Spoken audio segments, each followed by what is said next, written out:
தவா கிரீன் சிக்கனுக்கு ஃபஸ்ட்டு நம்ம மசாலா பவுடர் ரெடி பண்ணிக்குவோம். ஒரு சின்ன பேன் எடுத்துக்கலாம். அதில் 1 டீஸ்பூன் மல்லி ஆட் பண்ணிக்கோங்க, 1 டீஸ்பூன் சோம்பு, அரை டீஸ்பூன் சீரகம், 3 பீஸ் பட்டை, 1 ஸ்டார், 2 கிராம்பு, 2 ஏலக்காய். இது வந்து நம்ம ட்ரை ரோஸ்ட் மாதிரி பண்ணிக்குவோம். இப்போ நல்லா மிக்ஸ் பண்ணிக்கோங்க. மீடியம் ஃப்ளேமில் வச்சு பண்ணிக்கோங்க, ஆனால் கருப்பாகாமல் பார்த்துக்கோங்க, இல்லைனா ரொம்ப கறியிடுச்சுன்னா நம்மளுக்கு டேஸ்ட்டே மாறிடும். இப்போ பார்த்திங்கன்னா நல்லா வறுப்பட்டுச்சு, ஸ்மெல்லும் வந்துருச்சு. நம்ம அடுப்பு ஆஃப் பண்ணிக்கலாம். இப்போ நம்ம ஒரு பேஸ்ட் பண்ண போகிறோம். அதுக்கு 1 டீஸ்பூன் ஆயில் விட்டுக்கோங்க, 3 பச்சை மிளகா, அடுத்து கொஞ்சம் கருவேப்பிலை ஆட் பண்ணிக்கோங்க. இது நல்லா மிக்ஸ் பண்ணிக்கலாம். கொஞ்சம் வதங்குற வரைக்கும் நல்லா மிக்ஸ் பண்ணிக்கோங்க. அடுத்து ஒரு கைப்பிடி அளவு புதினா ஆட் பண்ணிக்கோங்க, 1 கப் மல்லித்தலை. இப்போ நல்லா மிக்ஸ் பண்ணிக்கோங்க. வேணும்னா கொஞ்சம் வாட்டர் ஆட் பண்ணிக்கலாம். இப்போ பார்த்திங்கன்னா நல்லா வதங்கிருச்சு. இப்போ நம்ம அடுப்பு ஆஃப் பண்ணிக்கலாம். இப்போ இது நல்லா ஆறட்டும். ஆறினதுக்கப்புறம் நம்ம மிக்சியில் போட்டு அரைச்சி எடுத்துக்கலாம். நான் 1/4 கிலோ சிக்கன் எடுத்திருக்கேன். இது பார்த்திங்கன்னா சின்ன சின்ன பீசஸாக நான் எடுத்துருக்கிறேன். நீங்களும் இந்த மாதிரி சின்ன சின்ன பீசஸாக எடுத்துக்கோங்க. முட்டையில் வந்து மஞ்சக்கரு மட்டும் நான் ஆட் பண்ணிக்கிறேன். அதில் கொஞ்சம் பெப்பர் ஆட் பண்ணிக்கோங்க. இப்போ நல்லா மிக்ஸ் பண்ணிக்கோங்க.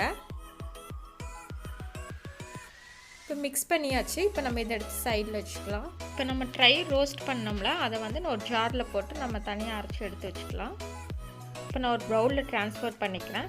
அடுத்து மல்லித்தலை இதெல்லாம் நம்ம வதக்கணும்ல, அதையும் நம்ம மிக்ஸி ஜாரில் போட்டு அரைச்சி எடுத்துக்கலாம். அதையும் நான் ஒரு பவுலில் வந்து நான் ட்ரான்ஸ்ஃபர் பண்ணி வச்சுக்கிறேன்.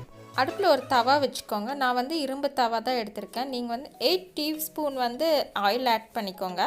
அது வந்து நல்லா ஸ்ப்ரெட் பண்ணி விட்டுருங்க. ஆயில் ஹீட் ஆனு இப்போ கடுகு கொஞ்சம் ஆட் பண்ணிக்கலாம்.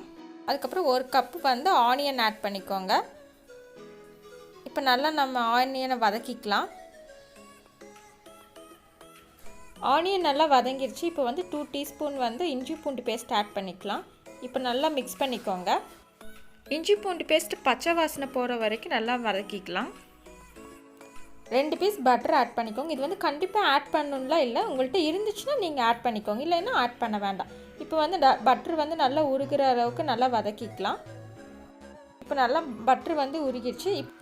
எக்கும் சிக்கனும் மிக்ஸ் பண்ணி வச்சுருந்தோம்னா அதை நம்ம ஆட் பண்ணிக்கலாம்.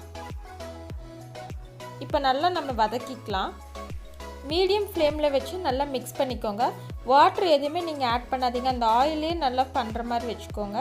இப்போ பார்த்திங்கன்னா நம்ம வந்து மூடி போட்டு கொஞ்சம் வேக வச்சுக்கலாம். நான் வந்து ஒரு 10 to 15 மினிட்ஸ் நான் வேக வச்சு எடுத்திருக்கேன். இப்போ வந்து நம்ம மிக்ஸி ஜாரில் நம்ம பவுட்ரு பண்ணோம்ல, அது வந்து 2 டீஸ்பூன் வந்து நம்ம ஆட் பண்ணிக்கலாம். ரொம்பலாம் ஆட் பண்ணாதீங்க, ரொம்ப ஆட் பண்ணால் அந்த ஃப்ளேவர் மாறிடும். அதனால தான் கொஞ்சம் ஆட் பண்ண சொல்கிறேன். இப்போ நல்லா மிக்ஸ் பண்ணிக்கோங்க. இப்போ கொஞ்சம் சால்ட் நம்ம ஆட் பண்ணி இப்போ நல்லா மிக்ஸ் பண்ணிக்கலாம். இப்போ பாருங்கள், சிக்கனும் மசாலாவும் நல்லா மிக்ஸ் ஆயிடுச்சு. இப்போ நம்ம பேஸ்ட் பண்ணி வச்சுருந்தோம்ல, அதை வந்து நம்ம ஃபுல்லாக எல்லாமே ஆட் பண்ணிக்கலாம். இப்போ நல்லா மிக்ஸ் பண்ணிக்கோங்க. சிக்கனோட பேஸ்ட்டு நல்லா மிக்ஸ் ஆகிற மாதிரி நல்லா மிக்ஸ் பண்ணிக்கோங்க. கண்டினியூஸாக மிக்ஸ் பண்ணிட்டே இருங்க, இல்லைன்னா கொஞ்சம் அடியில் வந்து அடி பிடிச்சிரும். அதனால் நல்லா மிக்ஸ் பண்ணிக்கோங்க. இப்போ பாருங்கள், கலர்ஸ் நல்லா சேஞ்ச் ஆயிடுச்சு. இப்போ நம்மளோட தவா க்ரீன் சிக்கன் ரெடி ஆயிடுச்சு. பார்க்கவே எம்மியாக இருக்குல்ல. இப்போ வாங்க நம்ம பிளேட்டில் எடுத்து வச்சுக்கலாம். சீஸ் கொஞ்சம் மேலே அப்படியே துருவி விட்டுக்கோங்க. இது வந்து கண்டிப்பாக ஆட் பண்ணணும்லாம் இல்லை, உங்கள்கிட்ட சீஸ் இருந்துச்சுன்னா நீங்கள் ஆட் பண்ணிக்கோங்க. இப்போ பார்த்தீங்கன்னா தவா க்ரீன் சிக்கன் ரெடி ஆயிடுச்சு. இது தோசை, பரோட்டா, சப்பாத்திக்கெலாம் வச்சு சாப்பிட்டுக்கலாம். இது வீட்டில் ட்ரை பண்ணிவிட்டு எப்படி இருந்துச்சுன்னு கமெண்ட் பாக்ஸில் கமெண்ட் பண்ணுங்கள். இந்த டிஷ் உங்களுக்கு பிடிச்சிச்சுன்னா லைக் பண்ணுங்கள். மன உறுதி வேண்டும், சற்று வித்தியாசமாக சிந்திக்க வேண்டும். எக்காரணத்தை கொண்டும் நீ யார் என்பது உனக்கு தடையாக இருக்கக்கூடாது. உன்னுடைய அடையாளம் உன் படைப்பு திறன். உண்மைதான், எவராயினும் சமைக்கலாம். படைக்கும் திறன் உள்ளவன் தான் ஜெயித்து காட்டுவான்.